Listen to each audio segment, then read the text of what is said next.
სახელითა მამისათა და ძისათა და სულისაწმინდისათა. მოგესალმებით ყველას მეგობრებო.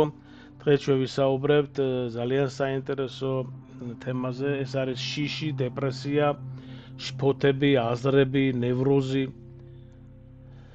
მეგობრებო, მართლმადიდებლური სულიერების მიხედვით შიშები, დეპრესია, მოწყენა და ასე ვთქვათ, შინაგანი უფსკრული ღრმა სულიერი პრობლემების შედეგია.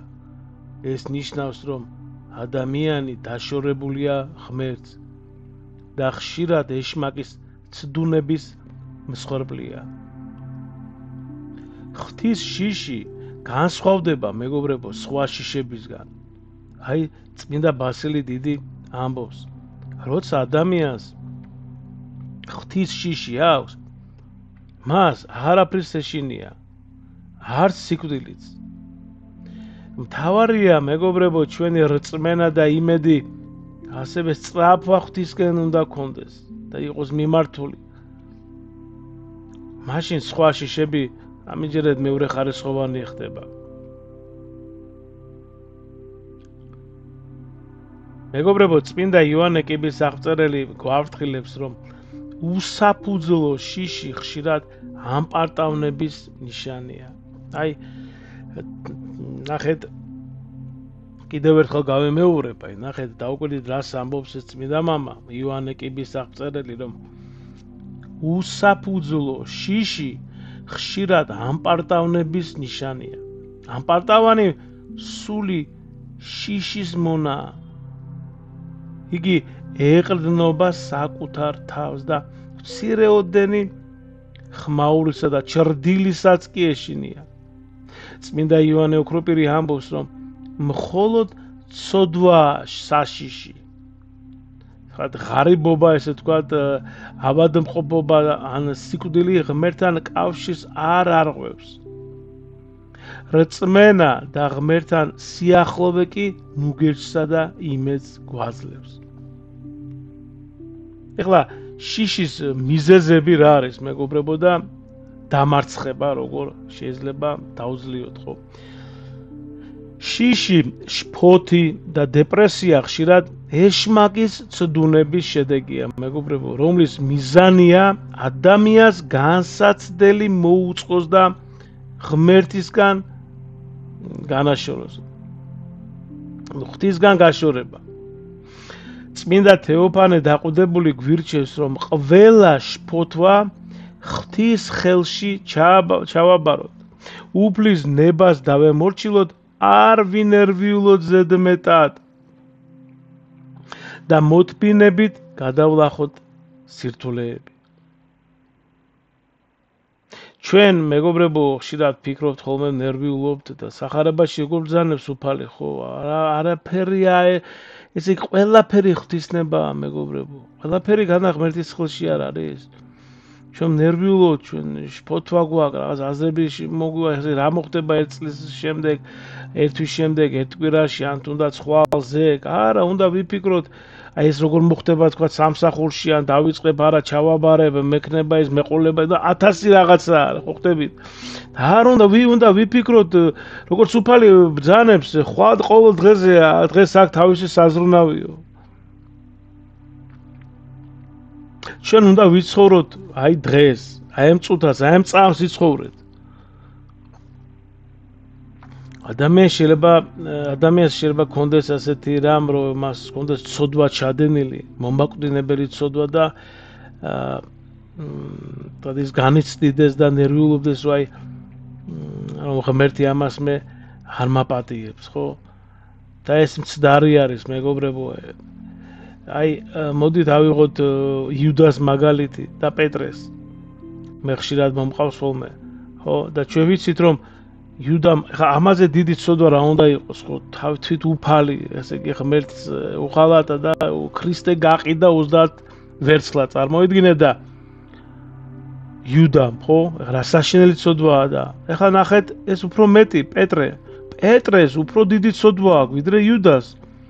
იუდამ ერთხელ გაყიდა, ხოლო პეტრემ 3-ჯერ გაყიდა. 3-ჯერ უღალატა, ხო? 3-ჯერ უარყო ქრისტე. ამ შემთხვევაში პეტრეს უფრო ძიმე, ესე ვთქვათ, დიდი ცოდვა, ხო?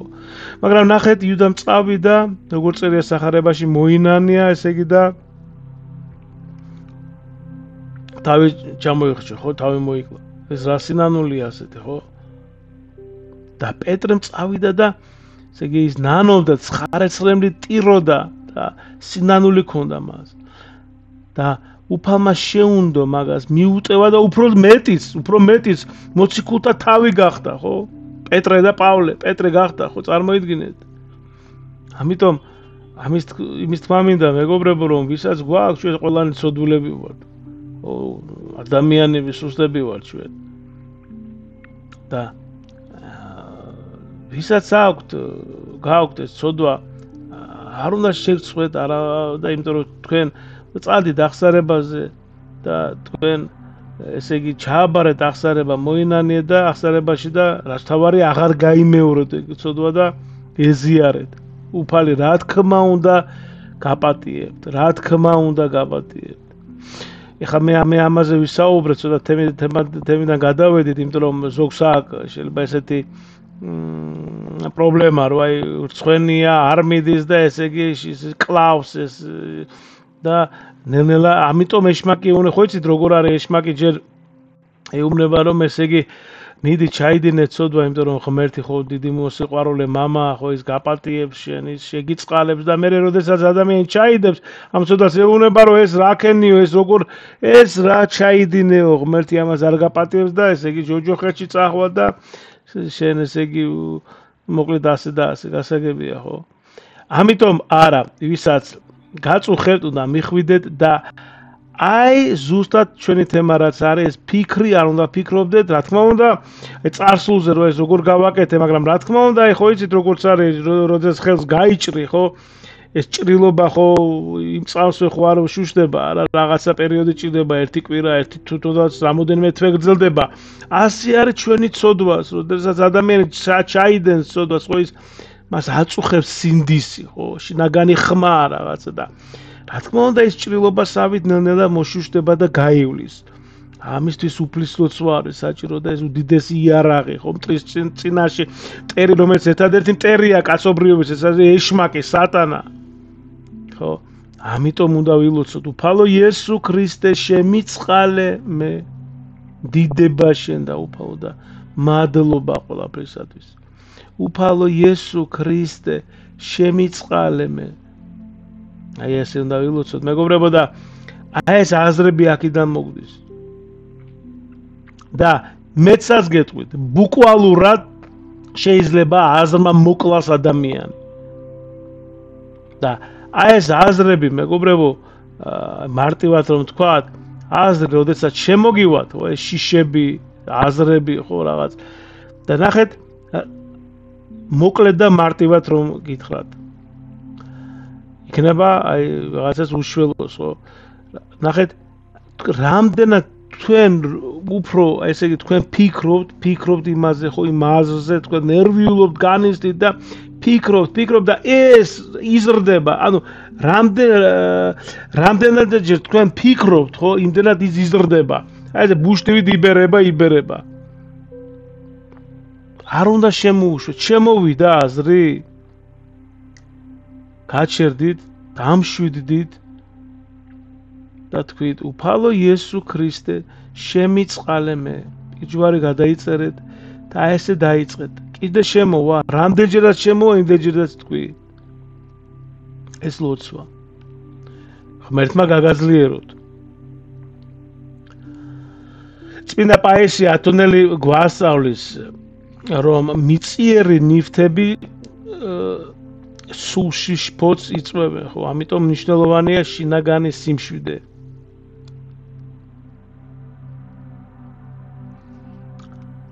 ნამდვილი შიში ქრისტიანისთვის არის ღმერთისგან გაშორების შიში. აი ამას უნდა გვეშინოდეთ ჩვენ, მეგობრებო. თუ ცდილობთ ღმერთთან სიახლოვეს, შეგვიძლია ვიგრძნოთ შფოთი, ხო, მაგრამ ეს არ ნიშნავს უიმედობას. ხა შიშთან ბრძოლა ხდება გულმოდგინე, ესე ვთქვათ, სულიერი ცხოვრების ლოცვის და ღმერთთან სიახლოვეს გზით. მაგალითად ლოცვა, ხო, აი განსაკუთრებით რაც ჩვენ ახლა ვისაუბრეთ იესოს ლოცვის გამეორება, ხო, გულწრფელი მოკლე ლოცვა წმინდა მამების თქმით გონებას წმენს, მეგობრებო და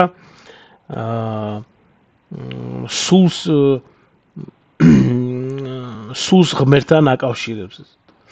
ეკლესიური მსახურება ცხოვრება უნდა მივიღოთ, ესე იგი ეკლესიის საიდუმლოებებში უნდა მივიღოთ მონაწილეობა, რაც შეიძლება ხშირად, ხო, ლიტურგიაში დავესწროთ წირვაზე, ლოცვა წირვაზე, არ უნდა დავეზაროთ წასვლა შაბათს ლოცვაზე, დილით წირვაზე და ესე იგი რაც შეიძლება ხშირად უნდა ჩავაბაროთ აღსარება, ვეზიაროთ, ხო, მარხვა, რა თქმა უნდა, მარხვა აუცილებელია, მოწყალების გაღება, ასევე პატიება და შენდობა, აპატიეთ მეგობრებო, აპატიეთ ადამიანებს, თქვენ ახლობლებს, რა ვიცი, ნათესავებს, მეგობრებს. ისე კი არა, იმას კი არ არის, რომ აი ესე რაღაც უნიშნელოდ რო გაწყენინ. არა, ვინც თქვენ გული გატკინათ რეალურად. აი ვინც გული გატკინათ, რომელიც თქვენ არ ელოდით და ძალიან აწყენი ხართ და ესე იგი აი გონიათ რომ მთელი ცხოვრება რო არაპატიებთ. რაც არ უნდა თქვენ გაწყენინოს ადამიანმა და ასე თქვა შეურაცხყოფა მოგაყენოს, ვინც არ უნდა იყოს, აპატიეთ. იმიტომ რომ მარტივია, ხო, ნახეთ უფალმა ჩვენა ბრძანა, ხო, თუ თქვენ აპატიებთ, ქრისტეს გაპატიებთ თქვენ. ხო, ასევე ჩვენ მამაოჩვენოში ვკითხულობთ, ხო, და მოგვიტევეთ ჩვენ თანანადერნი ჩვენი ვითარცა ჩვენ მიუტევებთ თანამდებთა მათ ჩვენთან. და სულიერი ნდობა, მეგობრებო, ყოველდღიური საზრუნავი უფლისთვის უნდა ასე ვთქვათ მივენდოთ მას. ეხლა რაც შეეხება დეპრესიები და ეს მისი დაძლევა, ხო, ესე დეპრესია, მეგობრებო, ქრისტიანისათვის არის სულიერი შფოთი და უიმედობა, რამე შველება, როგორ მოხდება, რანაირად გადაწყდება, როდის იქნება, რანაირად და ესე იგი ის რომ ის არ იყოს, ესე მოხდება და ესე იგი ფიქრი შეიძლება შიზოფრენიამდე მივიდეს ადამიანი. უნდა მიენდოთ უფალს.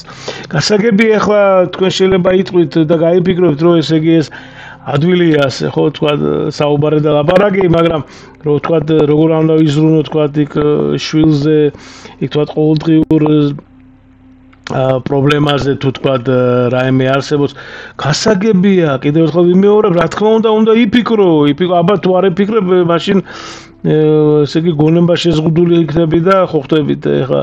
რა თქმა უნდა იფიქრო, უნდა იზრუნო ოჯახზე, შვილზე, ქმარზე, მეუღლე, ცოლზე, დედაზე, მამაზე, და შვილებზე, მეგობრებზე, რა თქმა უნდა ეს ბუნებრივია, მაგრამ აქ საუბარი არის ესე თქვა ფანატიზმზე, რომ ესე იგი რომელიც ადამიანი ფიქრობს, რომ აი ესე იგი ეს მოხდება ის გადაწყდება ასე ეს ისე არ იქნება და ანუ მარტივად რო თქვა აი მაგალითად აი ერთ რამეზე ხო რაღაცა სიტუაცია მომენტი არის რაღაც გარემო არის და ესე იგი ადამიანი რო ამ შემთხვევაში დაუშვებს ერთი 5-10,000 აზრს რომ ესე იგი დაუშვებს რომ ამას კონკრეტულ ფაქტთან დაკავშირებით ეს რომ ისე არ მოხდეს ეს რომ ასე მოხდეს ის რომ არ მოვიდეს ეს რომ მოვიდეს ეს რომ გადაწყდეს ის რომ არ გადაწყდეს და ეს რომ ასე წარმოიდგინე და ეს ამასობაში აი მიმართავ ჩვენ მე ადამიანის სასოწარკვეთილებაში ვარდება და სხვა საშუალებებს მიმართავს, სხვა ალკოჰოლს იქ შეიძლება ნარკოტიკს იქ შეიძლება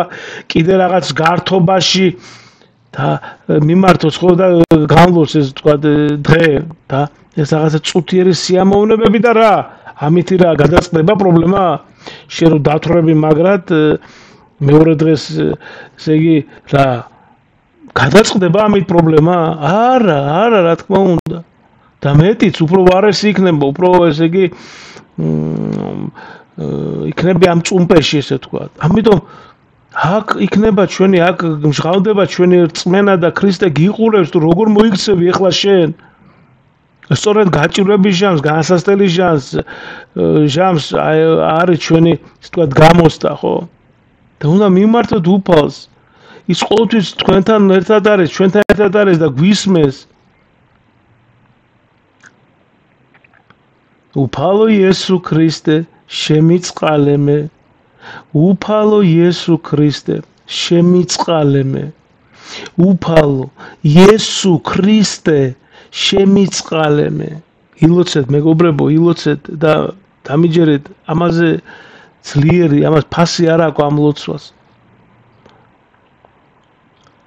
მოციქულთა დროინდელი წარმოდით 2000 წელია ესე იგი ამ ლოცვას აქვს 2000 მოციქულთა დროინდელი არის ეს დროიდან მოდის ხო მოციქულთა დროიდან მოდის და მეწუდა აუცილებლად ილოცეთ და არანაირი კიდევ ერთხელ ვიმეორებ როგორც კი შემოვაზრი როგორც კი დაიწყეთ ფიქს აუცილებლად ძნელია კი ბატონო ძნელია ადვილი არაფერი არა ხო ეშმაკი უდიდესი ფსიქოლოგია არის ხო უდიდესი ჩვენზე ძლიერი ფსიქოლოგია არის მას არ შეუძლია რა თქმა უნდა ჩვენი აზრების კითხვა მაგრამ მან იცის ჩვენი ყველა მიმიკა ესე თქვა ყველა ჩვენ რა გვიხარია ჩვენ რა წინს გვაღეზიანებს ჩვენ რა ესე ჩვენი გამოხედვა ესე იგი ჩვენ ყველაფერი და იმის და მიხედვით ეს ფოთი შემოაგეს აზრები გაიხსენეთ უფლის სიტყვები სახარებაში რამდენჯერ ამბობს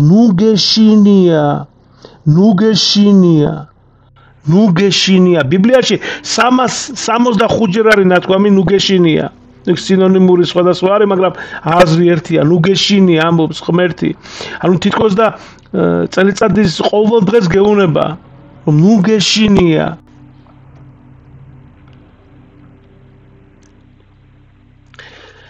მეგობრებო ასევე დეპრესიის და დაძლევის გზები რა თქმა უნდა ეს არის ლოცვა ეს არის მარხვა მოწყალების გაღება თავმდაბლობა სიყვარული და შეგიძლიათ ასევე რა თქმა უნდა გახვიდეთ ბუნებაში სიარული მუსიკას მოусმინოთ ხელოვნება და ესე იგი რა თქმა უნდა წმინდა წერილის კითხვა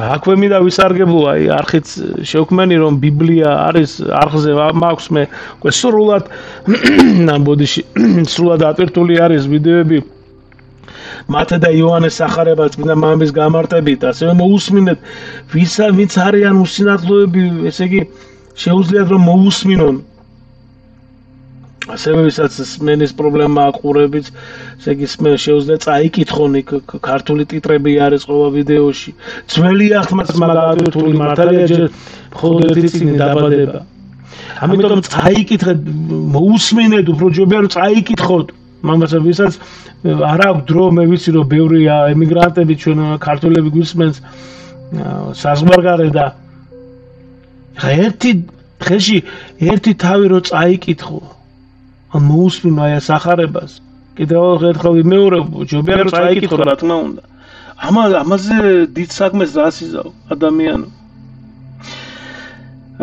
მეგობრებო პატარა დასნოსავით დასკვნა მინდა გამოვიტანო მართლმადიდებლური სწავლებით მეგობრებო შიში დეპრესია ეს არის სულიერი ბრძოლა ჩვენ რა თქმა უნდა სულიერ ომში ვართ ყველანი ანუ ისინი მხოლოდ ღმერთთან მჭიდრო კავშირის რწმენის და წმინდა მოღვაწეობის გზით ძლიერდებიან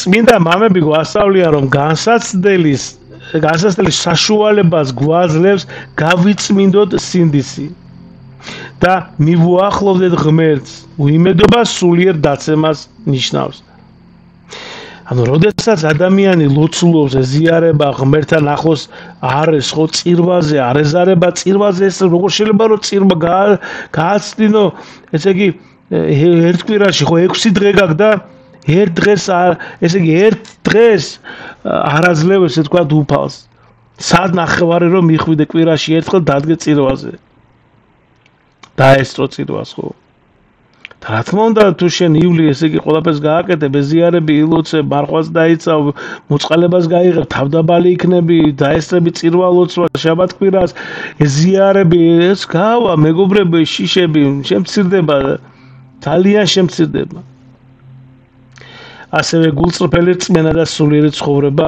მეგობრებო ანიჭებს ესე იგი სიმხნევეს და შინაგანი სიმშვიდეა სიმშვიდე არის მეგობრებო შინაგანი სიმშვიდე კი ნუგეს ხო ღმერთმა გაგაძლიეროთ და ღმერთმა დაგლოცოთ დიდი მადლობა, გაიხარეთ.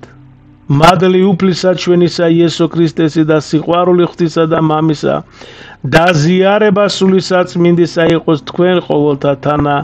ამინ.